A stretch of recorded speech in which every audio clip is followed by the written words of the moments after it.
Dice Segunda Reyes, capítulo 3, versículo 4.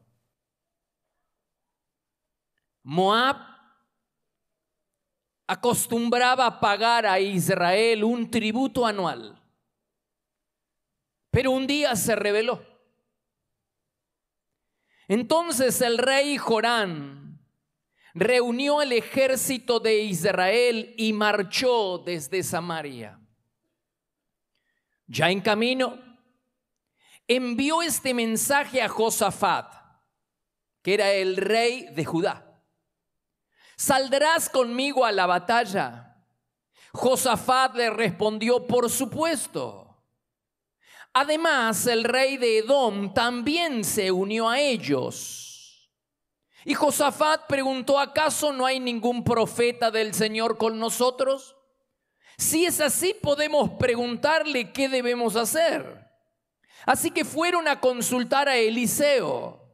Y Eliseo respondió: el Señor les dará la victoria sobre el ejército de Moab. Cuando el rey de Moab vio que estaba perdiendo la batalla, tomó a su hijo mayor y lo sacrificó como una ofrenda. En consecuencia, hubo un gran enojo contra Israel y los israelitas se retiraron y regresaron a su tierra.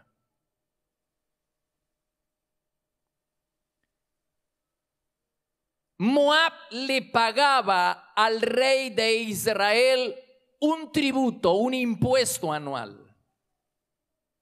Pero un día el rey de Moab se rebeló y no le pagó más.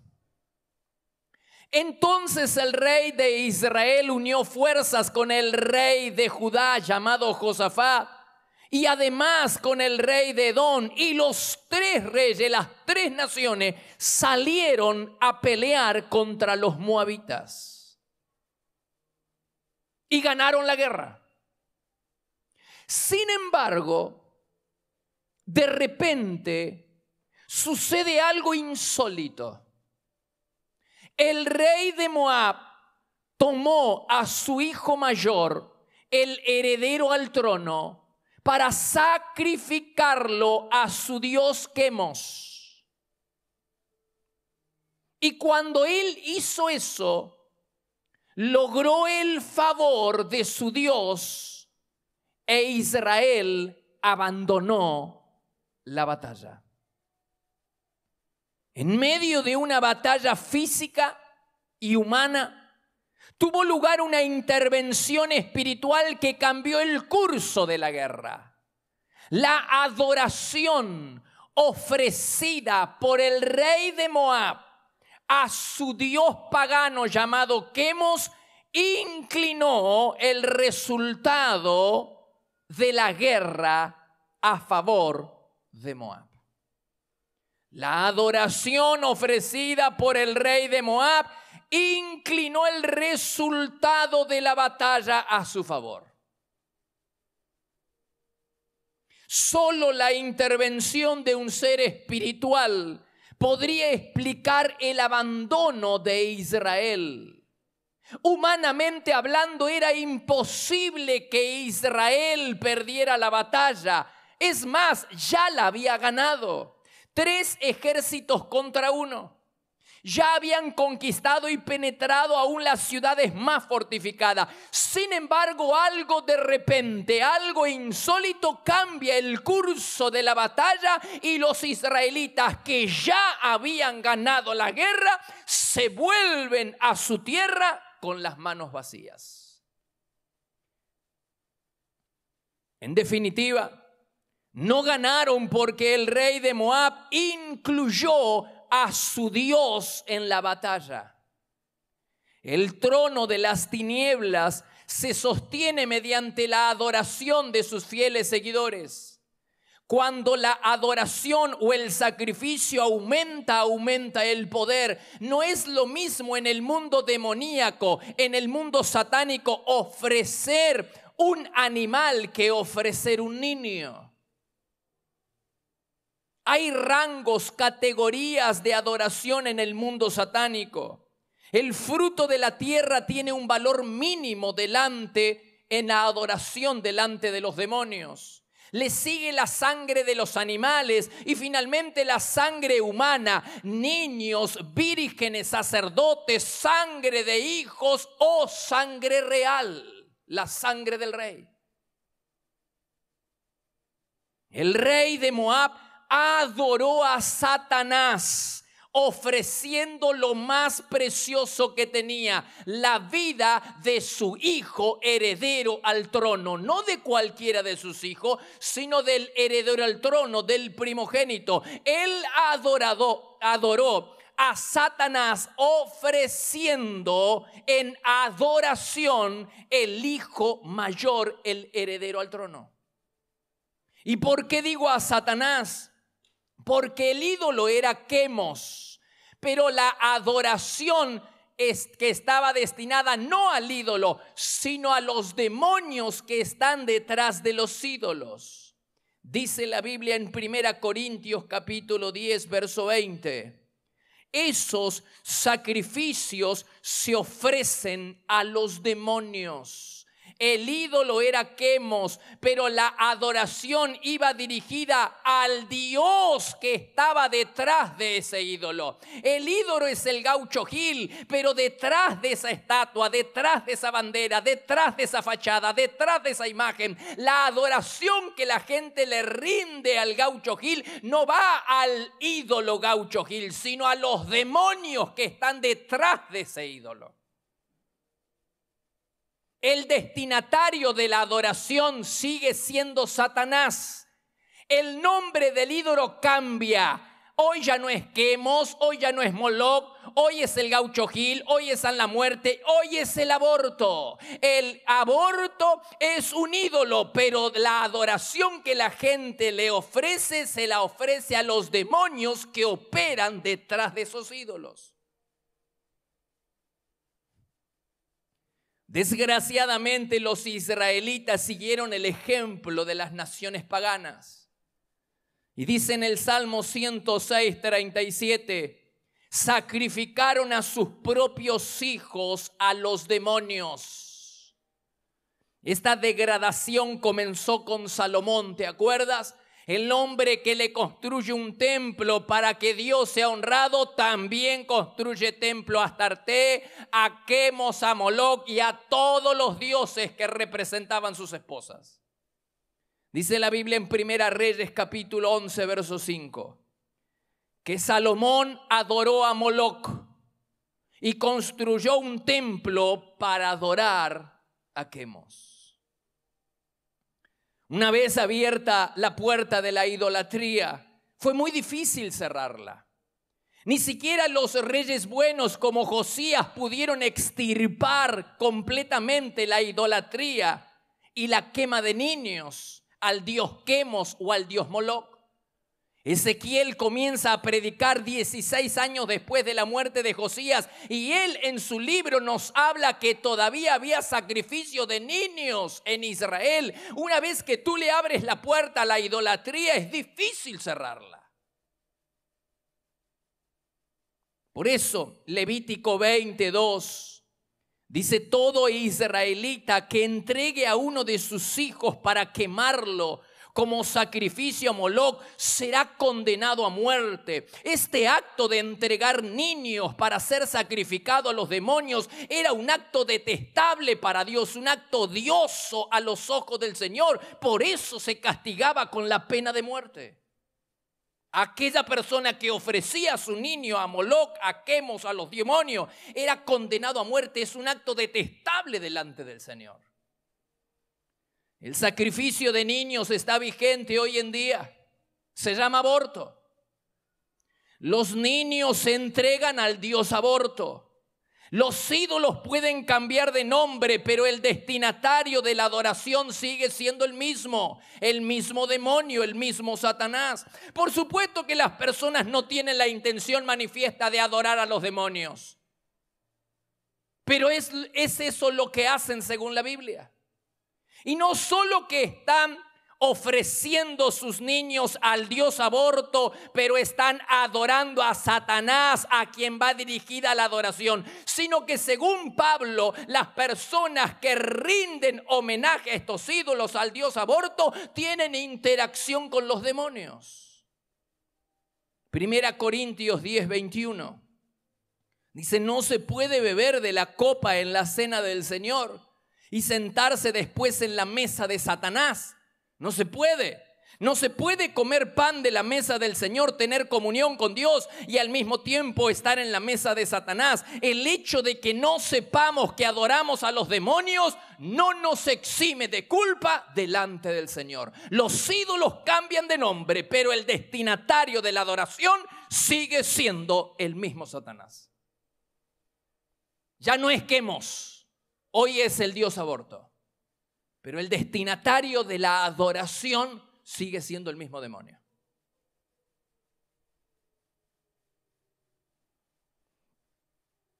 El sacrificio de niños es una afrenta a nuestro Dios.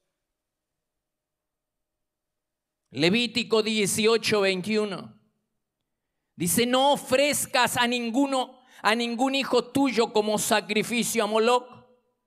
Eso es faltarle el respeto al nombre de tu Dios. El mismo versículo, pero en la otra versión, Dios habla hoy, dice: no ofendas así el nombre de tu Dios. Y en la TLA dice: no me insulten de esta manera, no ofrezcan a ningún hijo tuyo como sacrificio a Moloc, no me insulten de esta manera. El tema, hermanos, de la ideología de género y del aborto es muy serio ante Dios. Dice Ezequiel 20:30: ya no puedo recibir sus cultos con agrado, pues ustedes se han relacionado con esos ídolos odiosos. Siguen presentando a sus hijos como ofrendas quemadas en honor de sus ídolos malolientes. Y todavía esperan que yo les dé mensajes cuando vienen a consultarme. Pues les juro que no les daré ninguna respuesta. Así que quieren que yo venga y que los bendiga, pero ustedes están sacrificando su familia y sacrifican sus hijos a esos ídolos malolientes. No les voy a hablar. Ezequiel 23:37 es tan gráfico. Dice: ellas me fueron infieles, pues adoraron a sus ídolos malolientes.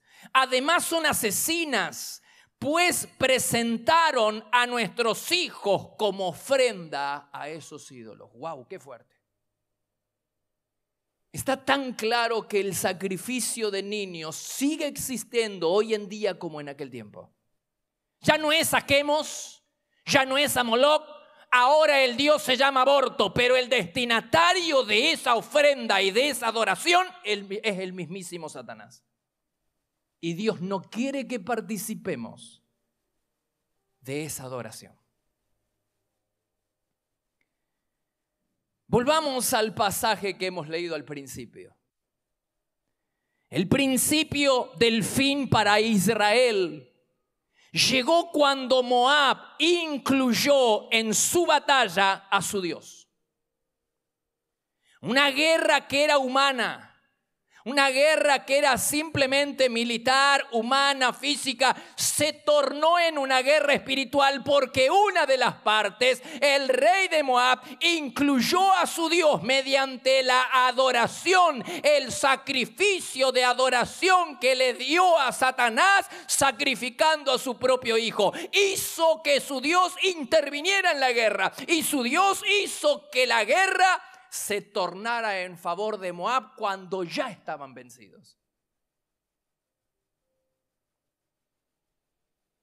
¿No podría Israel haber hecho lo mismo? ¿No podría Israel haber hecho que Dios interviniera en la guerra? Claro que podría haberlo hecho, pero no lo hicieron. Eran hábiles. Israel, el rey de Israel, dice que hizo lo malo ante los ojos de Dios. No era una persona espiritual. Joram no era una persona espiritual. El rey de Edom no era estos tres, Josafat por ahí. Pero también si está con estos, algo habla a las claras de la debilidad en la que había caído este rey. Ellos eran hábiles estrategas militares, pero eran inexpertos en intervenciones espirituales. Cuando la batalla es espiritual, hermanos, los recursos que necesitamos para pelear una batalla que es espiritual deben ser recursos espirituales. Y estas tres naciones, Joram, Josafat y el rey de Edom, querían pelear una batalla a nivel físico, con estrategias militares, pero el otro, el rey de Moab, sabía cómo intervenir y cómo inclinar la batalla a su favor. Intervino su Dios, sacrificó a su propio hijo en adoración a Satanás e hizo que el Dios Quemos interviniera en la batalla. Hubo una presencia espiritual en una batalla física. Cuando la batalla se torna espiritual, los recursos que necesitamos deben ser espirituales. Dice 2 Corintios 10:3. Nunca me valgo, dijo Pablo, nunca me valgo de planes ni métodos humanos para ganar mis batallas. Para destruir fortalezas del mal no empleo armas humanas, sino las invencibles armas del todopoderoso Dios. Qué hermoso ese pasaje. Vuelvo a leerlo. Nunca me valgo de planes ni métodos humanos para ganar mis batallas. Para destruir las fortalezas del mal no empleo armas humanas, sino las invencibles armas del Dios Todopoderoso. El rey de Moab sabía cómo pelear una batalla espiritual. Adoró a Moloc ofreciendo una ofrenda de gran valor. La vida de su hijo, te hablé de los frutos de la tierra, te hablé de la sangre de animales, te hablé de la sangre humana. Pero la máxima ofrenda que se le puede dar a Satanás es la sangre del hijo de un rey o la sangre del rey. Y este rey está ofreciendo lo más precioso que tenía, el heredero al trono, el hijo primogénito, el hijo mayor. Ofrece en adoración y hace que su Dios intervenga en la batalla. Es decir, él sabía cómo pelear una batalla espiritual. Pero estos tres, Joram, Josafat y el rey de Edom, no saben cómo pelear una batalla espiritual. Y hasta el último minuto confiaron en sus estrategias militares que no les dio resultado. Porque cuando la batalla se torna espiritual, los recursos que necesitamos deben ser también espirituales.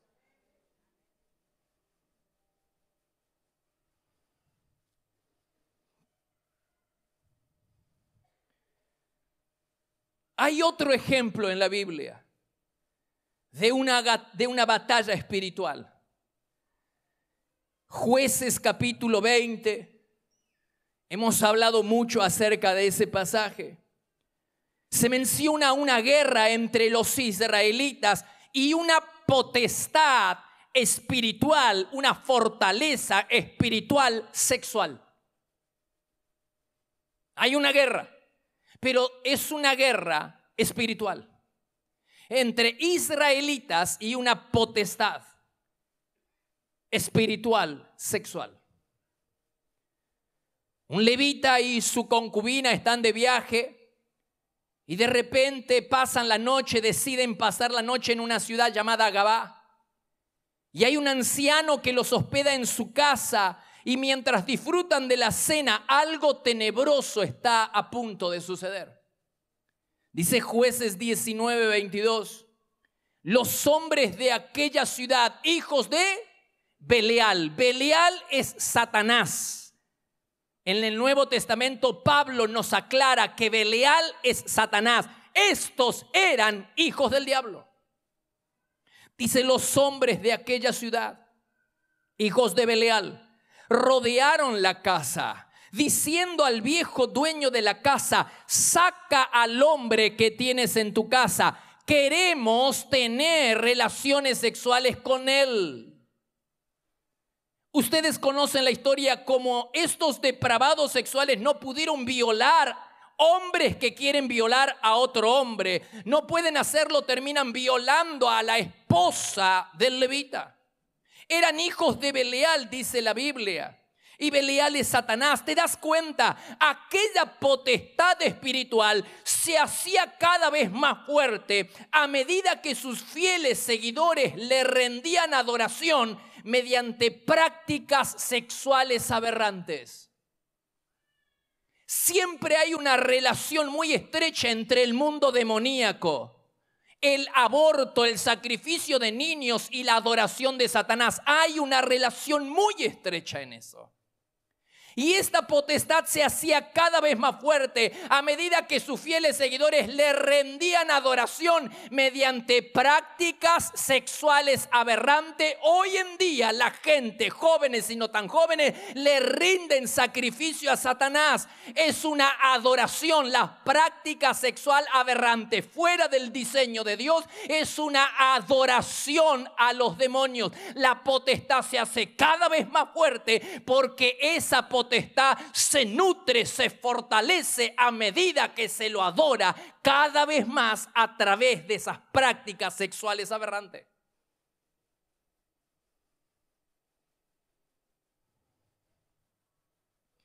Los israelitas solo pudieron con esa potestad sexual que se hacía cada vez más fuerte. Solo pudieron cuando incluyeron a Dios en la batalla. ¿Te acuerdas? Esos israelitas, a diferencia del texto en el que hoy estamos hablando, que no sabían cómo pelear una batalla espiritual, estos israelitas sí. Se congregaron en el templo y fueron un día y usaron todos los recursos espirituales disponibles, el poder del acuerdo. Se congregaron, ayunaron, oraron, llevaron ofrenda, reunieron todos los recursos, apelaron a una adoración, le ofrecieron a Dios una adoración que se volvió irresistible para Dios, y Dios los ayudó.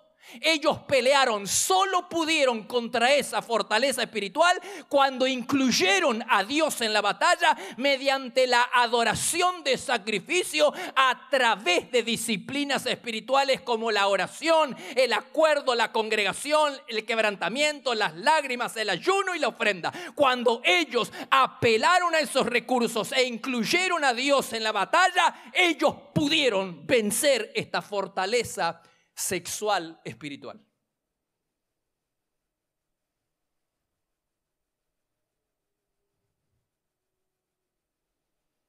Jesús mismo dijo que hay potestades que no se van, son testarudas, y no las vamos a vencer si no es amalgamando ayuno, oración y una serie de recursos espirituales.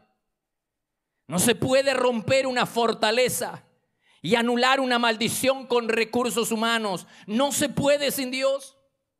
La atadura no se rompe, la batalla no se gana, la bendición no llega si Dios no interviene en la guerra.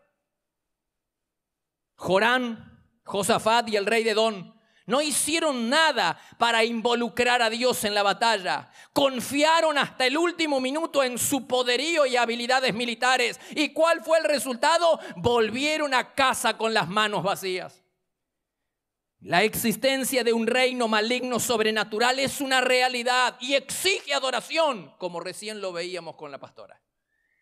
Exige adoración, pero Dios nos da la estrategia para enfrentar esas potestades utilizando recursos espirituales que son poderosos en Dios para la destrucción de fortaleza.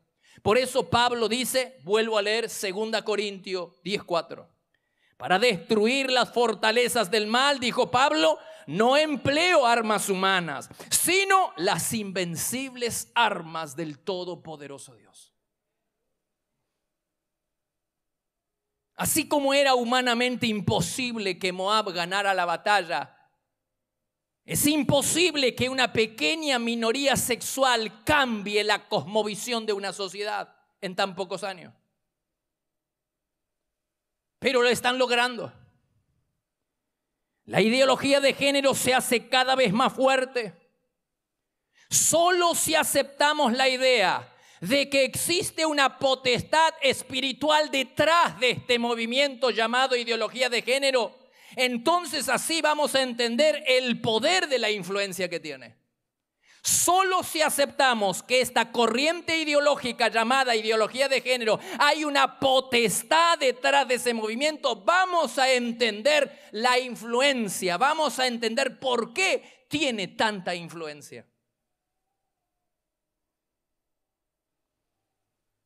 Efesios 6:12 dice: nuestra lucha, hermanos, no es contra seres de carne y hueso, sino contra seres incorpóreos, malignos soberanos del mundo invisible, poderosos seres satánicos y príncipes de las tinieblas que gobiernan este mundo, y contra perversas huestes espirituales en el mundo espiritual. Te das cuenta que la lucha no es contra una corriente ideológica, no es contra el Fondo Monetario Internacional, no es contra una persona, no es contra personas que piensan de una manera. Hay una potestad espiritual detrás de esta corriente ideológica. La batalla se ha tornado una batalla espiritual y no se la puede enfrentar con recursos humanos, porque nos va a ir tan mal como le fue a Joram, Josafat y al rey de Edom, que querían enfrentar una fortaleza espiritual con recursos humanos. Nos va a ir tan mal como le fueron a ellos.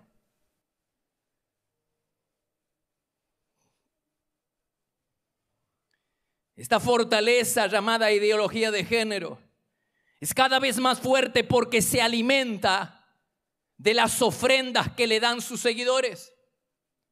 ¿Y a qué ofrenda me refiero? Entre otras cosas, la vida de los niños. El aborto es la ofrenda moderna de los sacrificios que antiguamente se le rendían al dios Quemos y al dios Moloc. Existe una relación muy estrecha, insisto, entre el mundo demoníaco, la perversidad sexual y el aborto. ¿No te has dado cuenta que el eje central de este movimiento ideológico son los niños? ¿No te has dado cuenta de que la ideología de género va detrás de tus hijos? ¿Detrás de los niños? Ya sea a través del aborto o a través, como elegantemente ellos quieren hablar, de la interrupción voluntaria del embarazo, o del adoctrinamiento en los años de formación del niño, pero el eje central, el objetivo de esta corriente ideológica son los niños. ¿Es casual? Están decididos a imponer programas de adoctrinamiento desde la infancia para crear una nueva forma de pensar que excluya a Dios de sus pensamientos y de su cosmovisión. ¿Es un movimiento en favor de los derechos humanos o es un movimiento anticristiano que limita nuestra libertad de expresión y forma de vida? Pero lo más preocupante para mí no es lo poderoso que pueda hacer esta potestad espiritual, sino lo dormida e hipnotizada que está la iglesia y la sociedad, al punto tal que ya no lo vemos con malos ojos de que se trate una ley para matar niños, que se debata una ley para matar niños. Ya no lo vemos tan mal.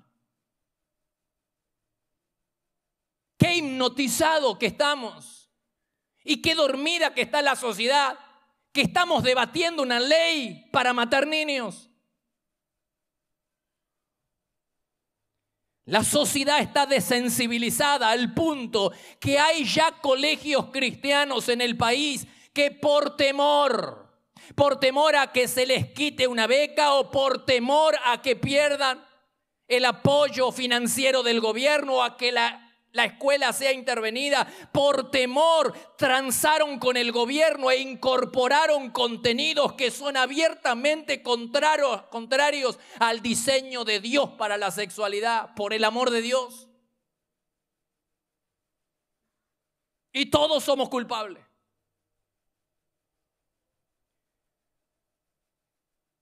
Hay algo en el pasaje que es tan importante. Volvamos a leer la parte final. Dice 2 Reyes 3, al final, versos 26 y 27. Cuando el rey de Moab vio que estaba perdiendo la batalla, tomó a su hijo mayor y lo sacrificó como una ofrenda. En consecuencia hubo gran enojo. ¿Quién se enojó? Hubo gran enojo contra Israel y los israelitas se retiraron y regresaron a su tierra con las manos vacías. Si usted lee todo el pasaje va a ver que ya habían ganado la batalla. Sin embargo, vuelven sin el botín porque hubo un gran enojo contra ellos. ¿Quién se enojó contra Israel? ¿Quién? ¿Dios? No lo creo. ¿Y por qué no lo creo? Porque cuando ellos van a consultar al profeta Eliseo, Eliseo les dice que Dios les iba a dar la victoria. No pudo haber sido Dios. ¿Quién entonces se enojó contra los israelitas? ¿Los moabitas? No lo creo, porque ya habían ganado la batalla. Los israelitas ya habían ganado la batalla.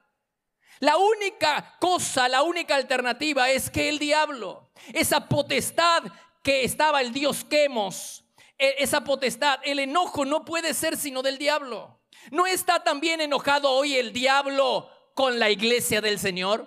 ¿No está también hoy enojado el diablo con los seguidores de Jesucristo? Los israelitas se volvieron con las manos vacías porque se sintieron intimidados. Un espíritu de temor los atrapó y se volvieron con las manos vacías. Así trabaja el diablo, hermanos. El modus operandi de esta potestad llamada ideología de género es la intimidación. El mal avanza porque los buenos no hacemos nada. El mundo tiene demasiada influencia en la iglesia porque la iglesia no tiene influencia en el mundo. Los creyentes estamos paralizados de miedo como los israelitas y por eso callamos, y lo que no se menciona no existe. El lema de la ideología de género es: lo que no se menciona, lo que no se nombra, no existe. Por eso es que no quieren que se nombre el nombre de Dios en ningún lado. Vas a dar una charla, pero no puedes hablar de Dios. El docente no puede hablar de Dios. Vas a la institución pública y no se puede hablar de Dios. De cualquier cosa menos de Dios. Lo que no se nombra no existe. Y estamos como los israelitas. Hay un espíritu de temor que nos intimida, que nos atrapa, callamos, cedemos y no hacemos nada. Así trabaja el diablo. Bajo promesas de represalias, los docentes temen y ceden sin hacer nada en sus aulas. Así estamos. Bajo promesas de represalia, los líderes y pastores ya no predicamos acerca de todo el diseño de Dios en la palabra. Imagínate si los primeros cristianos hubieran hecho lo mismo. Imagínate si aquellos primeros creyentes hubieran hecho caso de las leyes anti Dios que les prohibían hablar de Jesucristo. Nosotros no seríamos cristianos. Si ellos hubieran hecho caso de las leyes anti Dios que les prohibían hablar, nosotros no hubiéramos sido cristianos. Pero ellos se levantaron y no obedecieron la ley del hombre cuando la ley del hombre se oponía abiertamente a una ley superior que es la ley del Espíritu Santo, la ley de Dios. Dice Hechos 4, verso 18. Llamaron a los apóstoles y les ordenaron, una ley, que nunca más hablaran ni enseñaran en el nombre de Jesús. Pero Pedro y Juan respondieron: ¿acaso piensan que Dios quiere que los obedezcamos a ustedes en lugar de a Él? Nosotros no podemos dejar de hablar acerca de todo lo que hemos visto, oído. Es decir, que no obedecieron la ley del hombre cuando la ley del hombre estaba abiertamente en contra de la ley superior. Pero nosotros estamos como los israelitas, sabiendo que ya ganamos la batalla. Porque la batalla la ganó el Señor. Nosotros retrocedemos, estamos hacia atrás, amordazados, atemorizados, sin decir nada, sin levantar la voz, muertos de miedo. Lo que no se nombra no existe. Imagínate si cada uno de nosotros, en el lugar donde Dios nos plantó, en el lugar donde Dios te plantó, si cada uno de nosotros nos pusiéramos, siguiéramos el ejemplo de aquellos primeros cristianos, y levantáramos la voz para oponernos a esta malvada concepción ideológica que atenta contra nuestros valores y principios cristianos. Hagámoslo, hermanos, levantemos la voz. Aunque seamos perseguidos, denostados, ridiculizados, aunque te pongan un dedo para abajo en el Face, aunque alguien te critique, hagámoslo, y hagámoslo para obedecer y honrar el nombre de nuestro Dios. Hagámoslo por eso.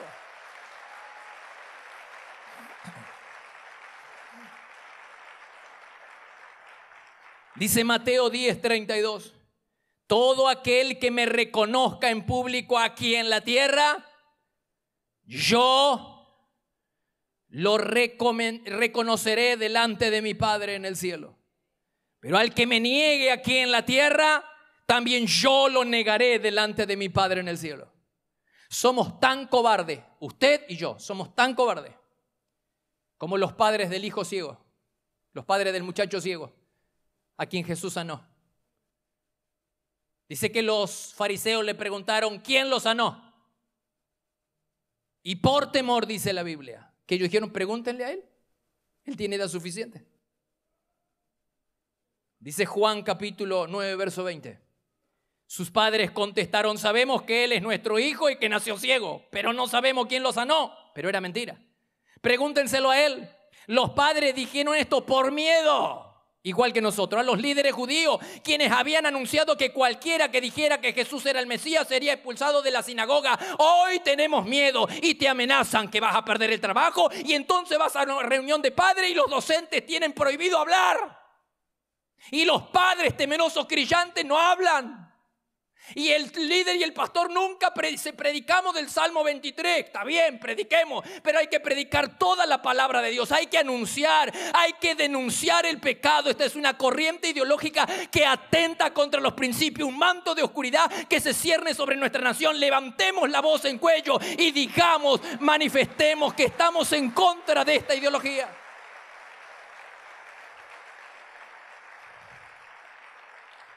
Iglesia, ¿sabe lo que yo creo? Es que estamos siendo probados por Dios.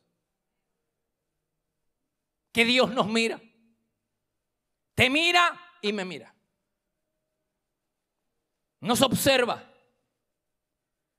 ¿Cómo reaccionaremos frente a esta filosofía de muerte que se ha levantado para arruinar el plan de Dios en nuestra familia? ¿Cómo vamos a reaccionar? ¿Seguiremos impávidos? Escondiendo la cabeza, tratando de proteger nuestro pellejo y colaborar con los propósitos del infierno? ¿O nos comprometeremos con la causa de Cristo, velando con recursos espirituales por nuestra familia y advirtiendo a la sociedad que un manto de oscuridad viene sobre nuestra nación? Nuestra actitud demostrará cuánto estamos honrando a Dios. Yo creo que el Señor nos está probando. ¿Qué vamos a hacer cuando vamos a la reunión de padres? ¿Qué vamos a hacer? Y gente degenerada que tiene un título ahí adelante y me viene a decir que ya no hay hombre y no mujer. ¿Qué vas a hacer? Imagínate si cada uno de nosotros levantara la voz donde estás. Yo en mi lugar, desde este púlpito. Y tú en el lugar donde Dios te plantó. Levantáramos la voz para denunciar esta corriente ideológica que atenta contra los principios y el diseño de Dios en nuestra familia. Imagínate lo que sucedería si cada uno de nosotros en el lugar donde Dios nos plantó levantáramos la voz y en lugar de esconder la cabeza y proteger nuestro pellejo y colaborar con los propósitos del infierno, porque cuando no hablamos colaboramos con los propósitos del infierno. Quiero hacer un llamado a toda la iglesia a comprometernos con Dios y ser fieles a su mensaje. Que la voz de la trompeta, hermano, suene clara en el púlpito, en el lugar de trabajo, en el colegio, en la escuela, donde sea. Que la voz de la trompeta suene clara para que nadie esté confundido. Basta de ser discípulos mudos. Hagamos conocer la voluntad de Dios claramente. Y al igual que aquellos israelitas que enfrentaron con éxito aquella potestad espiritual sexual, apelando a armas espirituales como la oración, la unidad, el quebrantamiento, las lágrimas, el ayuno y la ofrenda, así vamos a ganar contra esta potestad. Perdamos el miedo, iglesia. Alcemos bien en alto el nombre de nuestro Dios y gritemos a la batalla, pero con recursos espirituales. Aleluya, aleluya.